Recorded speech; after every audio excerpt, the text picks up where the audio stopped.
Most B2B tech firms grow through referrals. And listen, referrals, they're great until they quietly train your business to never learn how to generate actual demand. And then one day, referrals, they just slow down completely. And suddenly your pipeline, it disappears. I'm Alessandro Kutri, and I've worked with 50 plus B2B tech firms and helped generate millions in pipeline and revenue for them. And there's a pattern that I see over and over again with tech firms that rely heavily on referrals. And in this video, I'm gonna break down why most tech firms struggle to grow beyond referrals, because some of the bad habits that referrals actually create.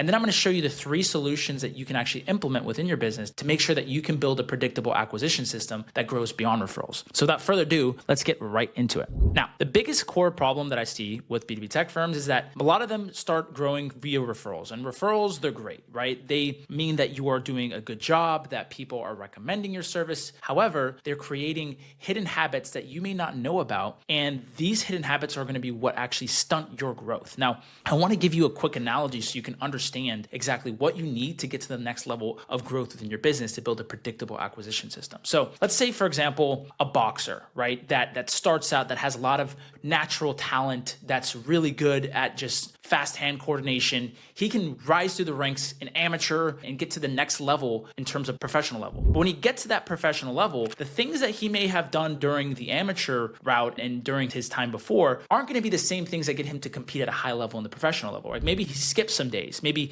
he didn't need to go and work out as much because his talent was able to take him to a certain place. However, when he got to that professional level, he's now needing to develop new skills, new habits, because everyone else at that professional level is also talented. Now, this is the same thing that happens in business, is that you may get to, let's say, $1 million, $2, $3 million in revenue via referrals, but to now get to that next stage of business, you need to make sure that you have a predictable acquisition system. And the habits that got you to 1 to 3 million aren't going to be the same habits that get you to that next level. So let me first break down what are the 3 things that referrals give you as kind of bad habits, and then how to be able to then create solutions for all those bad habits so you can build that predictable acquisition system. So the first bad habit that you've developed from growing via referrals is that you don't really have an offer. Referrals, they remove the need for strong positioning because of the fact that, when you're selling something, it's all about selling trust that you can obviously help that person with that outcome that they're looking for. And so when you get a referral, typically the referral comes in, somebody else says that, hey, these guys have done a great job with this ERP implementation, or hey, they do great managed IT, or hey, they do great custom development. And so they're coming with an actual need to the call itself. And you don't really have to position what I call a cold traffic offer. You can just sell them services, because warm traffic buys services. Cold traffic doesn't buy services. You can't go out to cold traffic and just sell an ERP implementation. It's not going to work. And so the first bad habit that you kind of create with yourself is that referrals make you believe that you don't actually need to create an offer because of the fact that you haven't already created one. So that's the first core belief that you have to break. And I'm going to talk about some solutions for actually creating an offer in a second. Now, the second false belief that you have to break is that you believe that you should have a high close rate on cold leads. Now, referral leads, they're extremely warm, right? Trust is already established. Like I said, you're getting referred by a peer. They're already looking for help. Close rates on these leads should be anywhere from 40 to 60% to 50% plus. So just because you're closing 50% on warm traffic does not mean that you should be closing at 50% on cold traffic. If you are closing at 15 or 20% on closed traffic, that's a great close rate,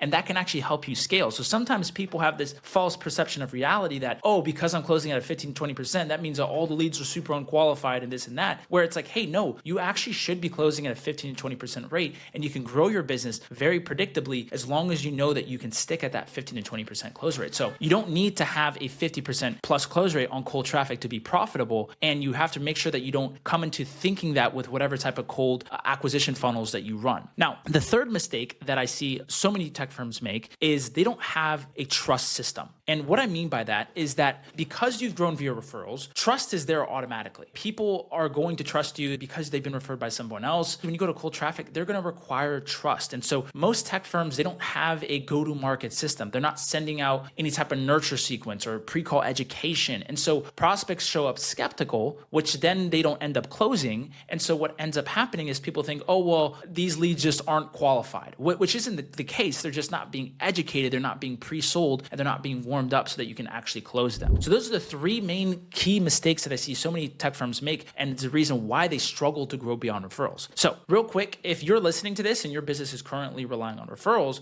and you're looking for a predictable way to scale beyond them, go ahead and book a call with me in the description. I'll show you our exact paid ad system that can help grow your business beyond referrals. We can see if it might make sense for you. Other than that, let's get right back to the video. So how do we actually break this pattern? What are the three things that we just talked about? What are the three solutions that we can actually implement? Well, solution number one is you need a cold traffic offer, right? You need an offer that's going to be optimized for cold audiences. Now, an offer is going to do two things for you. It's going to help you book more calls, and it's also going to help you close more deals. Now, there's three offers that I typically recommend people construct, right? And how I think about them are in three different ways. There's what I call your core offer, which is your main service, where you just add a time frame, maybe add some risk reversal to it. You have what's called a disguised offer. So this helps with offers that people are maybe inherently skeptical of, like for example, ERP implementation. A lot of people don't like the word ERP and they don't like thinking about ERP implementation. And so sometimes it's not good for you to just go in and lead with that. You have to maybe package it in a slightly different way. Or the third offer that I would recommend that you create for cold traffic, it's what's called a pocket offer. So it's basically breaking up your core offer into a smaller and digestible service that can then be upsold into your core offering afterwards. Now, these three can each work. It depends on exactly what you're selling and what type of product you are. So for example, like if you're a SaaS or you're a B2B, product, then you're just going to sell a core offer. You're not going to try to sell a pocket offer or a disguise offer. You could, but you could just sell a core offer and then maybe add a time frame to it. So instead of selling, for example, like a 12-month agreement, you sell a 3-month agreement and you add some risk reversal to it. So there's different things that you can be creative with when you're creating these offers, where you're going to make sure that you can emphasize, hey, this is a very low risk commitment to you, and you know exactly the outcome that you're getting from working with us. And so you should spend a lot of time on building out your cold traffic ready offer, because this is going to help you scale in whatever channel that you use, whether it be cold email, whether it be cold calling, whether it be paid ads like we recommend, or even content, for example. You can do it without it, right? But it's going to stunt your growth. It's going to be way harder to get more book calls and to close more deals. Now, the next thing I want to talk about is building out a formal sales process, right? So like we were talking about before, is that you think that 50% close rates are normal, where in cold traffic, if you can close at 15 to 20% on a regular basis,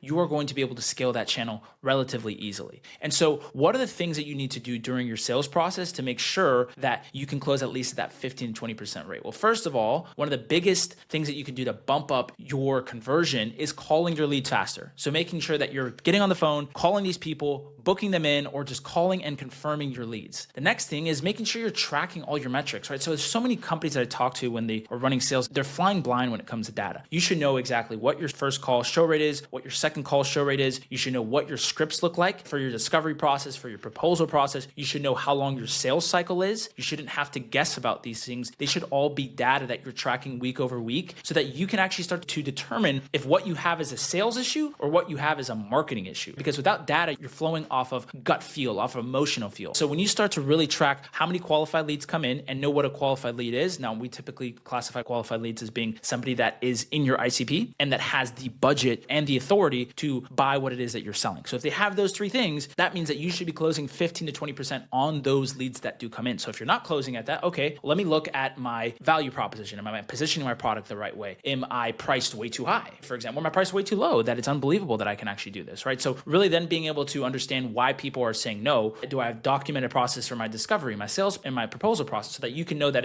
if I change these variables, will then the close rate be bumped up? So second solution is building out that sales process. Now, the third thing that you have to build out when you are selling referrals is a trust infrastructure, because of the fact that people don't trust you. They don't know who you are. They're comparing you to other vendors. This is the first time about them ever hearing about you. You have to build trust with them before the call. And so ways that you can actually build trust with folks are simple. First of all, by building a brand. So making sure that you're posting content online, making sure that you have some type of online presence, whether that be on YouTube or LinkedIn, that you're consistently showing that you're an expert in your market. The next thing that you can do is actually everything that happens before the call. So think about it. When someone books a call with you, they're going to do a couple things. They're going to, first of all, look you guys up. So example, the brand. The next thing that they're going to do is they're going to consume the content that you give them before the call. So how do you manufacture a process that can actually help you you increase your close rate and increase people showing up more warm to your process. You give them more information. So you start with a confirmation page, which says, hey, thanks so much for booking a call. Here are 6 different FAQ videos that people typically ask about our product. And what you want to do if you want to get creative is basically put in the common objections that you get on sales calls in these FAQ videos. So they start to digest them before they show up to the call itself. The next thing that you're going to do is you're going to implement what's called a pre-call email sequence. So it's going to be anywhere from 6 to 9 emails that go out before somebody actually shows up to a call that talks about what it is that you guys do, how you can help them,